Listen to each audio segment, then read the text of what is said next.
নবীজি সাল্লাল্লাহু আলাইহি ওয়াসাল্লাম বলেন যে, সবচেয়ে বড় সবচেয়ে বড় অক্ষম সেই ব্যক্তি যে দোয়া করতে অক্ষমতা প্রকাশ করে। আর বললেন, সবচেয়ে বড় কৃপণ সেই ব্যক্তি যে সালাম দিতে কৃপণতা প্রকাশ করে। এমনটি হাদিসের মধ্যে রয়েছে। হযরতে আবু হুরায়রা রাদিয়াল্লাহু তাআলা আনহু থেকে হাদিসটি বর্ণনা রয়েছে।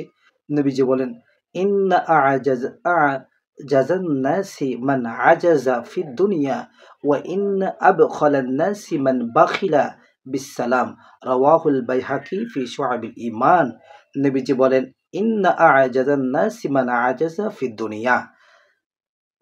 সে ব্যক্তি সবচেয়ে বড় অক্ষম যে দোয়া করতে অক্ষমতা প্রকাশ করে। আর নবীজি বলেন, ওয়া ইন্না আবখালান নাসি মান বাখিলা বিসসালাম। আর সবচেয়ে বড় সে ব্যক্তি কৃপণ যে সালাম দিতে কৃপণতা প্রকাশ করে। আসুন আমরা মানুষকে সালাম দিই। সালামের মাধ্যমে মহাব্বত বৃদ্ধি হয়।